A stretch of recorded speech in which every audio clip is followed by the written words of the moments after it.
সালাম ডাক্তার জাকির সাহেব। আমার নাম সঞ্জয় নারায়ণ। আমি অন্ধ্রপ্রদেশে অ্যামিনিওর কর্নুল ডিস্ট্রিক্ট থেকে এসেছি। আমি গ্র্যাজুয়েশন শেষ করেছি। আলহামদুলিল্লাহ, আমি আল্লাহর হেদায়েতে ইসলাম ধর্ম গ্রহণ করেছি, কিন্তু আমার পিতামাতা এটা মেনে নেননি। আলহামদুলিল্লাহ, আমার দাদা মেনে নিয়েছেন। হিন্দু তারা শুধু এক ঈশ্বরে বিশ্বাস করেন। আমি জানতে চাই শয়তান প্রসঙ্গে। এটা আমি জানি যে শয়তানকেও আল্লাহ সৃষ্টি করেছেন। শয়তানের অন্য নামগুলো কোরআন মজিদে ও বেদে, কোরআন মজিদ ও বেদে শয়তান অন্য নামগুলো কি কি? এবং আমার দাদা একটা প্রশ্ন করেছেন, যখন কলিযুগ শেষ হবে, আমি জানি অচিরেই কিয়ামত হবে, সে জানতে চাই কখন কলিযুগ শেষ হবে। এবং অনেক হিন্দুরা শ্রীরাম, সাই বাবা, শ্রীকৃষ্ণকে। আমি জানি যে আল্লাহ শুধু একজনই, কিন্তু সব মিলিয়ে পয়গম্বর তো অনেক এসেছেন, প্রায় 1,24,24,000 পয়গম্বর। শ্রীকৃষ্ণ, শ্রীরাম, সাই বাবা, তারা কি পয়গম্বর ছিলেন? এবং আমার আরেকটি প্রশ্ন হচ্ছে, বর্তমানে কর্নলে এবং চেন্নাইতেও কিছু মানুষ বিশ্বাস করে কালকি পাওয়ান, আমা পাওয়ানকে। আপনার কাছে কি তাদের সম্পর্কে কোনো তথ্য আছে? ভাই, আপনি প্রশ্ন করলেন।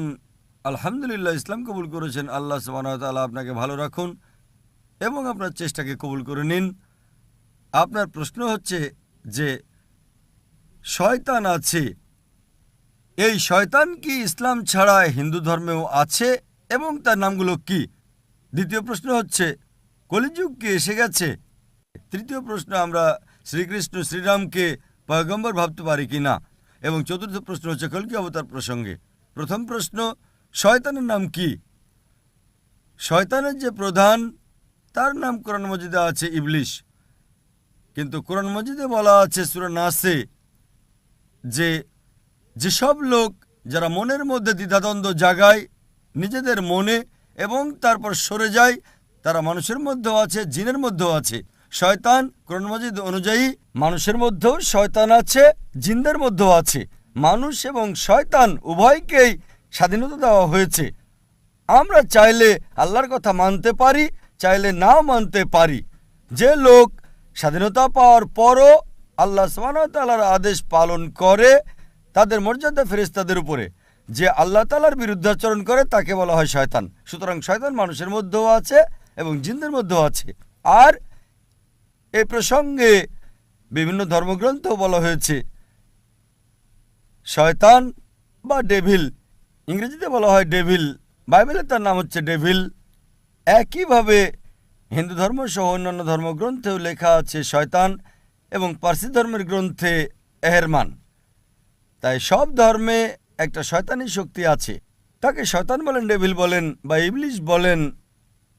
আপনার দ্বিতীয় প্রশ্ন হচ্ছে কলিযুগ সেটা কি এসে গেছে?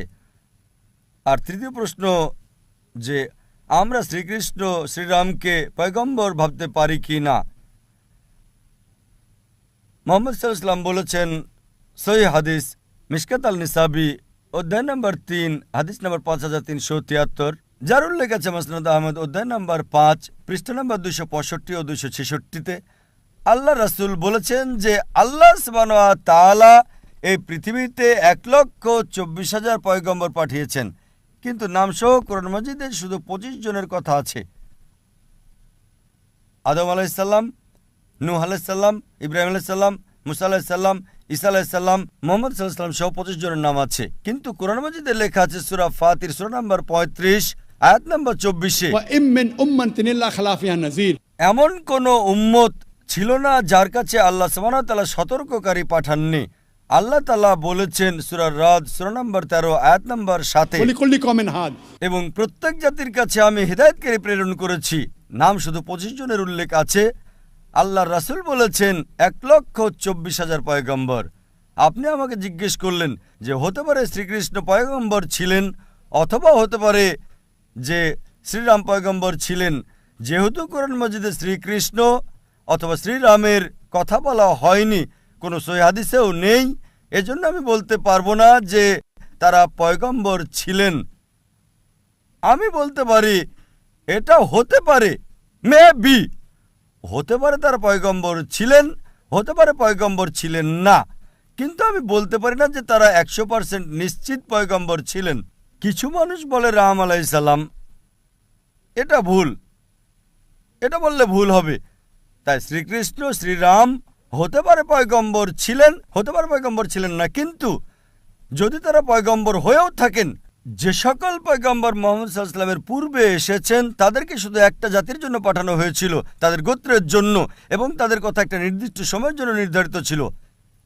এই জন্য আজ আপনি ইন্ডিয়াতে বসবাস করেন, অথবা আমেরিকায়, অথবা ইউকেতে, অথবা সৌদি আরবে, বর্তমানে শেষ পয়গম্বর যা কোরআনে লেখা আছে সূরা আম্বিয়া সূরা নম্বর 21 আয়াত নম্বর 107, ওয়ামা আরসালনাকা ইল্লা রাহমাতুল আলামিন, আমি মুহাম্মদ সাল্লাল্লাহু আলাইহি ওয়াসাল্লামকে পাঠিয়েছি কিন্তু শুধু রহমত হিসেবে সমগ্র সৃষ্টির জন্য, সমগ্র মানবজাতির জন্য, সমগ্র পৃথিবীর জন্য। যেহেতু মুহাম্মদ সাল্লাল্লাহু আলাইহি ওয়াসাল্লাম ছিলেন শেষ পয়গম্বর, তাকে শুধুমাত্র মুসলমান বা আরবদের জন্যই পাঠানো হয়নি, তাকে পাঠানো হয়েছিল সমগ্র মানবজাতির জন্য। তাই আজ হয়তো আপনি বাস করছেন ভারতে, অথবা ইউএসএতে, অথবা ইউকেতে, অথবা সিঙ্গাপুরে, অথবা সৌদি আরবে, আপনাকে বিশ্বাস করতে হবে শেষ পয়গম্বর মুহাম্মদ সাল্লাল্লাহু আলাইহি সাল্লাম। আর এটা লেখা আছে হিন্দু ধর্মের গ্রন্থেও। যেমন আপনি বললেন কল্কি অবতার সম্পর্কে, এই বিষয়ে আমি লেকচার দিয়েছিলাম গত শনিবার, এক সপ্তাহ আগে 15 তারিখে। এই মঞ্চে এক সপ্তাহ আগে আমি বলেছিলাম মুহাম্মদ সাল্লাল্লাহু আলাইহি সাল্লামের কথা বিভিন্ন ধর্মের গ্রন্থসমূহে, এবং সেই বক্তব্যে আমি কল্কি অবতারের কথাও বলেছিলাম। লেখা আছে কল্কি পুরাণাতে অধ্যায় নম্বর 2 অনুচ্ছেদ 4, 5, 7, 11 এবং 15 নম্বরে যে কল্কি অবতার আসবেন, ভবিষ্যৎবাণী আছে। তার পিতার নাম হলো বিষ্ণু ইয়াস, অনুবাদ করলে হয়ে যায় আল্লাহর বান্দা আব্দুল্লাহ। তার মায়ের নাম হচ্ছে সুমতি, অনুবাদ করলে হয়ে যায় শান্তি প্রতিষ্ঠাকারী নারী। এর অনুবাদ হচ্ছে আমিনা। বলা হয়েছে তিনি জন্ম নেবেন সাম্বালাতে, শান্তির স্থান, অনুবাদ হলো মক্কা। তিনি জন্মাবেন সেই সাম্বালার দেশের প্রধানের ঘরে। আমরা জানি মুহাম্মদ সাল্লাল্লাহু আলাইহি ওয়াসাল্লাম কুরাইশ বংশে জন্মগ্রহণ করেছেন। এইভাবে আমি বিস্তারিত বর্ণনা করেছিলাম এক সপ্তাহ আগে। কল্কি অবতার, এই কল্কি অবতার হলেন শেষ পয়গম্বর মুহাম্মদ সাল্লাল্লাহু আলাইহি ওয়াসাল্লাম। আপনি এই বিষয়টা আপনার পিতাকে জানাতে পারেন, এবং ইনশাল্লাহ আমি দোয়া করব আপনার পিতা যেন হেদায়েত হন। আসসালামু আলাইকুম।